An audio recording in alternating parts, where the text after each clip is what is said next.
The celebrant, my brother Rotimi Amici, and his wife, ladies and gentlemen.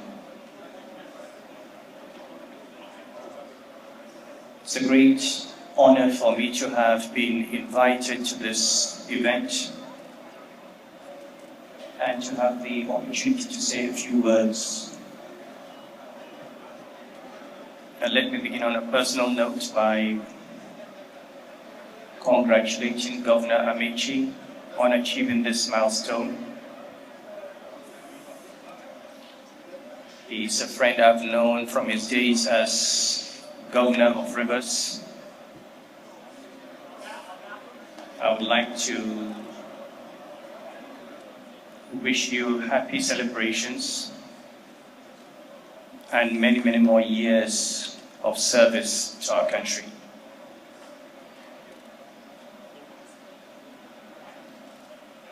Well, since the professor has decided to call me out,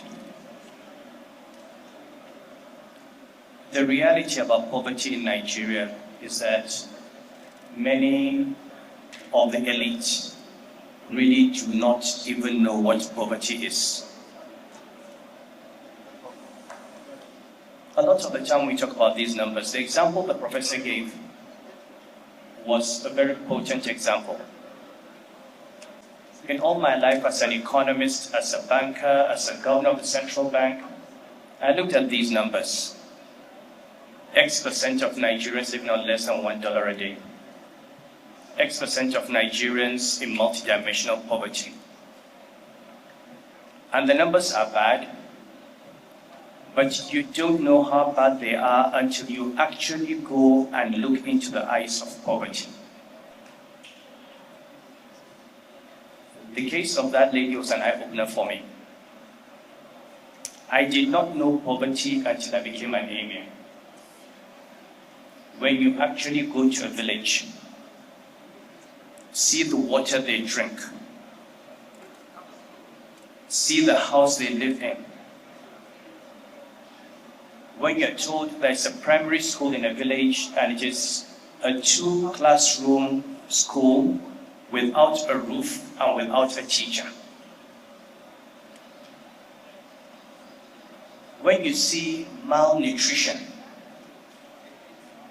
and you see their children, how they look, then you understand what poverty is.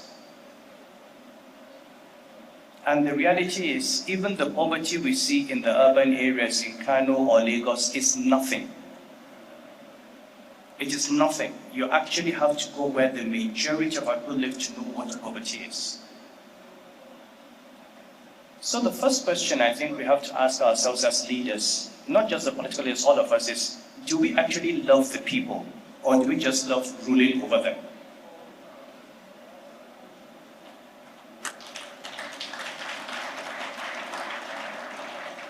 Do we actually love Nigerians as human beings? You can say, I love Nigeria. What is Nigeria? It's the people who live there. What are our priorities? Many years ago when I was in banking, the president of the World Bank came and he had a town hall meeting. I think it was in the Sheraton or the Hilton. And he said he wanted to meet, for a change, ordinary Nigerians. And a gentleman, when it came to KIA, a gentleman from Kogi asked a question. It was an interesting question.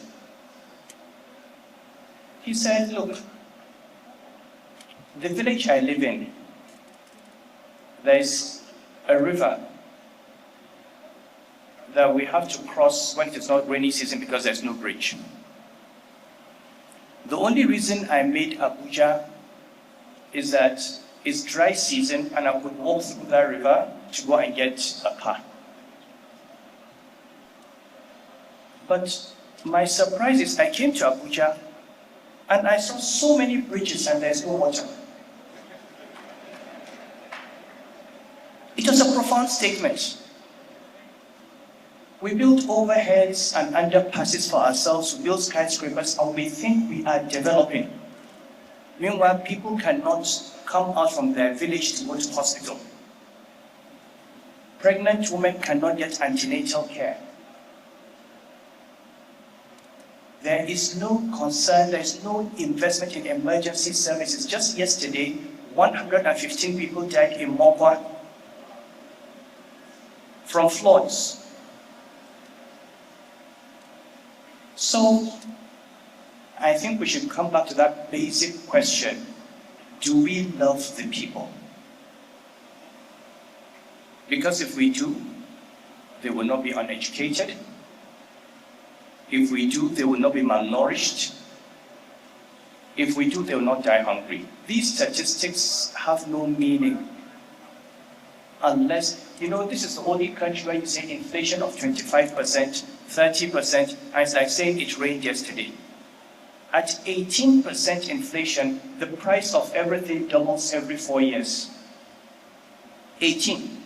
We have been living with inflation of over 30%. For how many years? So imagine someone who is just able to afford 2 square meals a day, and the price of food doubles every 2 years. By now, he has starved to death. And finally, for all those who are saying, oh, we have to be careful before the country, before we get into a crisis, please wake up. We're living with banditry, with Boko Haram, and you're still saying that there will be a problem. What are we waiting for now? We are already there. We are already in crisis. So please, let's stop saying, oh, let us stop before. No, it has already happened. The question is, how do we get out of this situation? I'm going to keep quiet because if I speak for 5 more minutes, there will be a very bad headline. Thank you very much.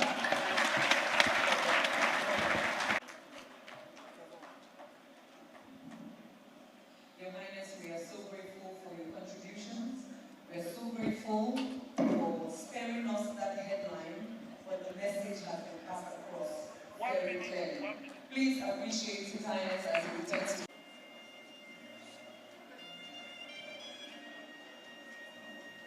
Thank you, sir. By the way, the paramount ruler of Isioko is here.